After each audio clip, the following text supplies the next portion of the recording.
Alright guys, what's going on? We've got the 12th and final war, thank goodness, of Season 23, and today 4Loki's going to be facing Apoco. We lost our last war, we've had a bad season, we need to win this war to finish in Masters, so the stakes are pretty high.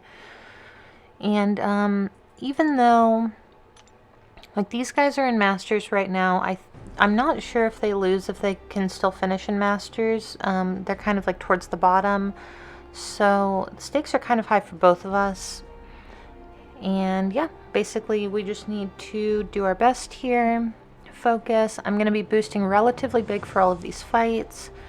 I see Nick Fury on node 23. That fight really scares me. And I know pretty much that I'm going to be taking it.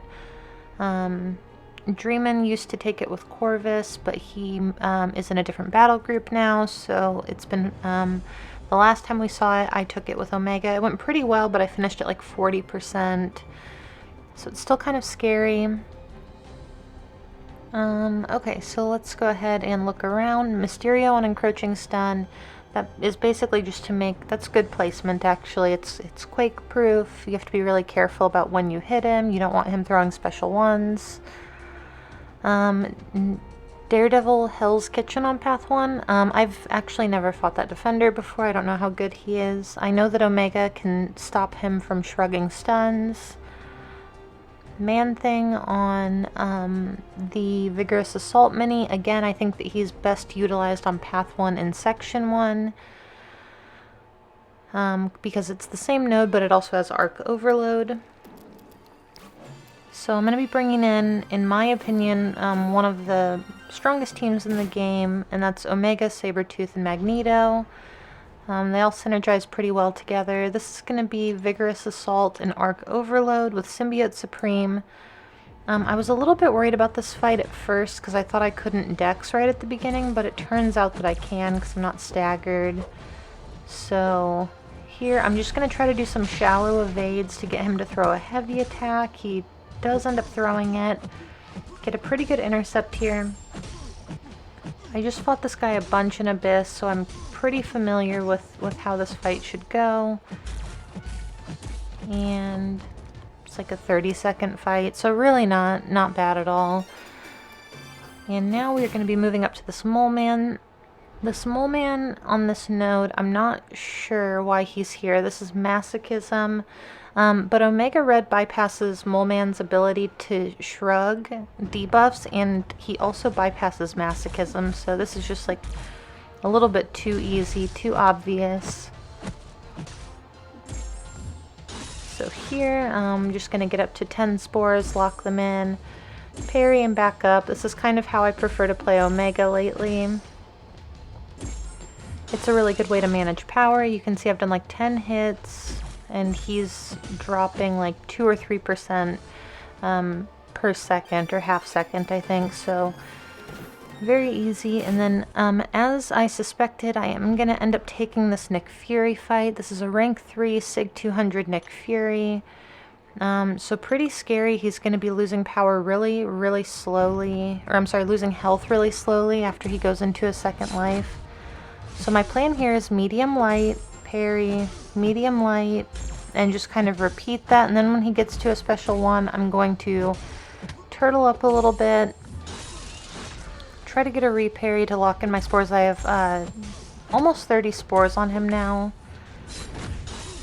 Gonna go ahead and just continue to lock in my degen. I don't want him throwing specials like at all in this fight if I can help it. So here, gonna lock them in again. I'm at 29 spores. Everything's going pretty well. And he does lose all of his passive prowess when he goes into his second life, which is pretty nice. So here I'm just blocking. His prowess are getting pretty high, so I know that this is going to hurt on the block if he ends up throwing a special attack.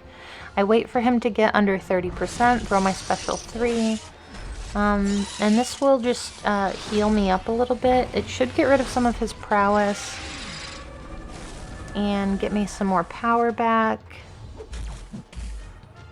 So you can see now I'm going to get a good intercept, get another good intercept, and he's dead. So that fight, It's not very common that I like brag about a fight that I have, but as soon as that fight was over, I went into my battle group chat, posted the fight, and was like, you know, oh my gosh, I'm so proud of this. This was amazing.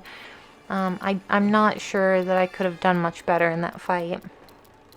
And it's a really scary fight. Like it's killed people before to like block damage and stuff like that. So, alright, this next fight, this is going to be EMP Modification, and it's going to be a Havok. This is pretty good placement, but Omega Red, I removed Dexterity for it, and Omega Red is just going to destroy this fight. I've done it a couple times before. Start with a really good intercept, finish my combo on a light here.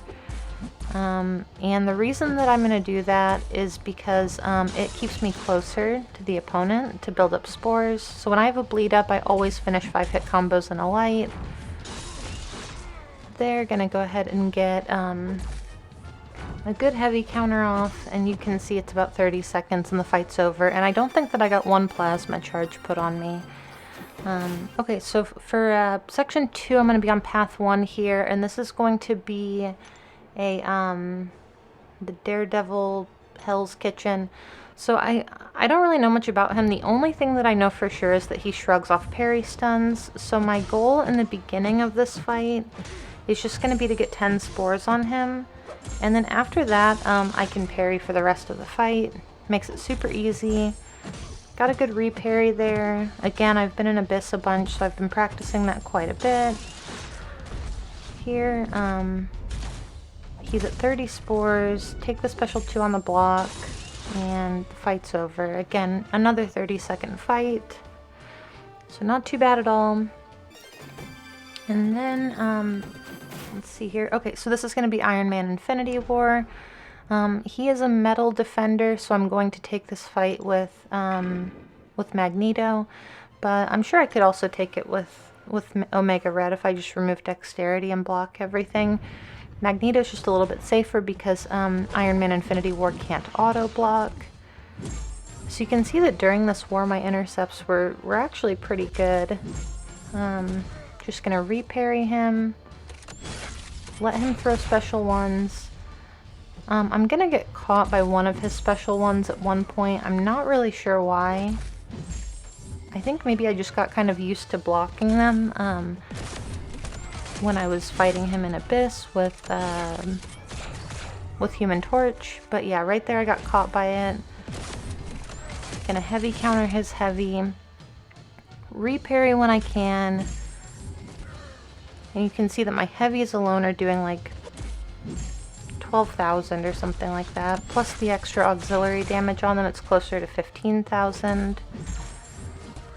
So here we go, just building to a special 3. Gonna get one more re-parry, double my prowess, and this fight should be over.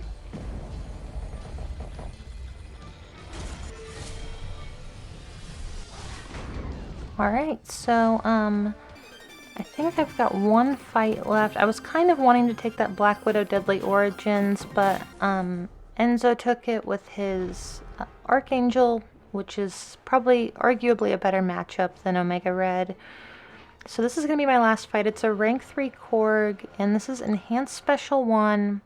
And I think I'm not going to play this fight very well. Like, it's going to go okay, but it should have just been over a lot faster. And it's because I basically wasn't sure which part of his Special 1 is unblockable on this node. I didn't know if it was like the little kick or if it was the beams. So I'm gonna get my spores up pretty high in this fight, and I'm never going to lock them in. So pretty big missed opportunity on my part. You can see that I'm blocking instead of parrying. I don't want to get caught by the Special 1. Through the Special 2 to get my spores back up. So here we go. Again, if I would have just thrown a heavy attack, this fight would have been over, but if I accidentally like tried blocking the kick or blocking some part that was unblockable, it really could have screwed me over. So, and then all of my spores would have fallen off. So here I'm getting some pretty good re-parries. I finally locked in the spores. Now I'm like actually doing damage. and the fight's over. So again, I didn't get hit in that fight, but it definitely could have gone a lot better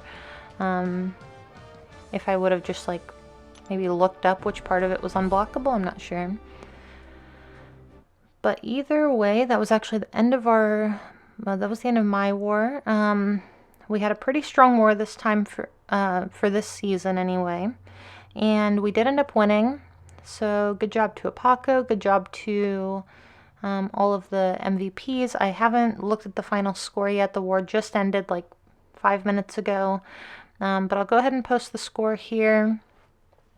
And yeah, so it looks like we should finish in Masters just barely this season. Thank goodness it's over. Hopefully next season goes better. I'm sure it will. I think we were all just having kind of, I think the way the season started, we're kind of having an off season. So anyway, thank you guys so much for watching.